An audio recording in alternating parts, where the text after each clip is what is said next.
Bonjour frères et sœurs. Aujourd'hui dans cette vidéo, vous allez découvrir quelque chose sur le sacrifice d'Isaac que vous avez jamais entendu. Le sacrifice d'Isaac, c'est l'épisode dans la Bible où Dieu y met à test Abraham d'aller offrir Isaac, son fils, en holocauste. Dieu avait promis à Abraham qu'il allait avoir Isaac, son fils, et c'était une promesse qui était très étonnante parce que Abraham était âgé en âge et sa femme aussi, et en plus Sarah était stérile. Et Dieu lui avait promis Isaac, il lui avait dit qu'à travers Isaac, il y aura une descendance et que toutes les nations seront bénies à travers cette descendance. Et donc quand il lui dit d'aller offrir Isaac, c'est un test qu'il lui fait passer. Et Abraham, il a passé le test, il est allé offrir Isaac, il avait l'intention d'offrir Isaac en sacrifice, mais Dieu a envoyé un bélier et Abraham a offert le bélier à la place d'Isaac. Et cette histoire, c'est comme plein d'histoires dans la Bible qui a plusieurs éléments qui montrent, qui pointent vers Jésus, qui préfigurent Jésus. Et dans cette histoire-là, il y a quelque chose, je vais vous parler de ça à la fin de la vidéo. Okay, on va parler d'abord de c'est quoi les choses principales qui sont les plus connues en général, comment ça pointe vers Jésus. Mais à la fin de la vidéo, je vais vous parler de quelque chose, je pense que vous n'avez jamais entendu et je pense que ça va vous étonner à quel point c'est fou. La première manière que ça pointe vers Jésus, cette histoire, c'est que c'est un père qui offre son fils. C'est Abraham qui offre son fils Isaac, comme Dieu le Père a donné Jésus son fils. Et car Dieu a tant aimé le monde qu'il a donné son fils unique afin que quiconque croit en lui ne périsse point mais qu'il ait la vie éternelle. Donc ça c'est la première manière. Et en plus de ça, dans l'histoire, Isaac est le fils unique d'Abraham. Et ça c'est bizarre parce que si vous connaissez l'histoire d'Abraham, vous savez qu'avant, il a eu Ismaël. Mais dans le récit, quand Dieu lui demande d'aller offrir Isaac, Dieu appelle Isaac le fils unique d'Abraham. Comme pour nous donner un indice de ce qui va venir par la suite. Parce que ça préfigure justement qu'il va lui-même, il va donner son fils unique. Donc il teste Abraham. Est-ce qu'Abraham est prêt à donner son fils unique, entre guillemets? Donc c'est pas n'importe quel père qui offre son fils, c'est un père qui offre son fils unique. La deuxième manière que ça représente l'histoire de Jésus, c'est à travers le voyage. Ça dit que ça a pris 3 jours parce que Dieu lui avait dit, oh je vais vous montrer une montagne, allez offrir Isaac sur cette montagne là, et le voyage a pris 3 jours. Donc c'est comme dans un sens, dans la tête d'Abraham, Isaac était mort pendant 3 jours. Pendant 3 jours, Abraham se disait, ben mon fils il est mort, il va mourir.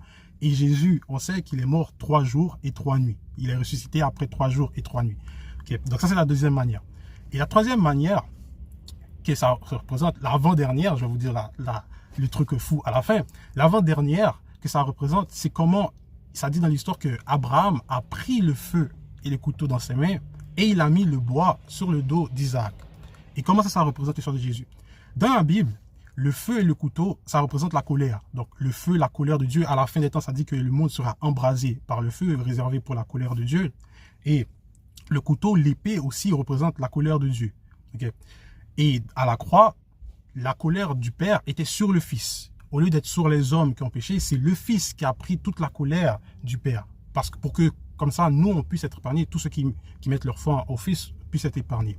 Donc ça, c'est la manière. Et il a mis le bois sur le dos de son fils Isaac, Abraham, il a mis le bois sur le dos de son fils Isaac. Et Jésus, à la crucifixion, c'est lui-même qui a porté la croix. C'est lui qui a porté le bois sur son dos. Donc ça c'est un autre petit détail, ça paraît anodin, mais c'est important.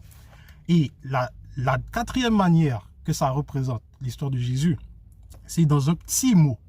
Quand tu lis l'histoire comme ça, c'est dans un petit mot, ça peut paraître anodin, tout ça, mais c'est tellement important. Le passage dit, Dieu dit, il dit à Abraham, prends ton fils, ton unique, celui que tu aimes. Et ce petit mot-là, à la fin, aime, le verbe aimer, devinez quoi? C'est le premier endroit dans toute la Bible où ce mot il apparaît. Le premier endroit dans toute la Bible où le verbe aimer apparaît, c'est dans cette histoire d'un père qui offre son fils unique en sacrifice.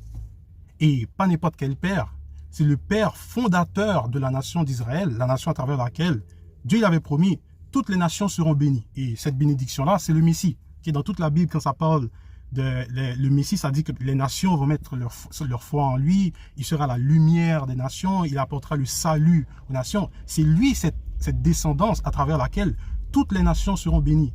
Et Dieu, il utilise le père fondateur de la nation dans laquelle le Messie va naître pour préfigurer comment cette bénédiction va arriver. Le père qui offre son fils unique. C'est le premier endroit dans toute la Bible où le mot amour apparaît. Et dans toute la Bible, le sacrifice et l'amour, c'est deux choses qui vont ensemble. Okay? Comme quand ça dit dans Jean 3,16, Dieu il a tant aimé le monde qu'il a donné son Fils unique. Et ça dit aussi ailleurs que quand Dieu il a montré son amour envers nous lorsque nous étions encore pécheurs, Christ est mort pour nous. Okay? Il n'y a pas de plus grand amour que de donner sa vie pour ses amis.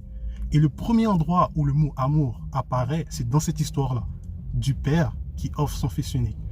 C'est complètement fou. Okay? Si ces choses-là ne vous montrent pas que la Bible c'est d'origine divine, je ne sais pas qu'est-ce qu'il va faire. Moi, quand j'ai découvert ça, j'étais abasourdi, j'étais étonné, j'étais joyeux, excité. Franchement, c'est fou. C'est fou ce que Dieu il fait. C'est fou l'amour de Dieu. Comment tout ça a été prévu depuis le début. Depuis le début, avant la fondation du monde, dès la Genèse, ça a été prévu. Mes amis, j'espère que vous avez aimé cette vidéo, que vous avez appris quelque chose de nouveau et que ça vous donne envie de glorifier Dieu, de louer Dieu aujourd'hui. Passez une bonne journée en attendant la prochaine vidéo et que Dieu vous bénisse.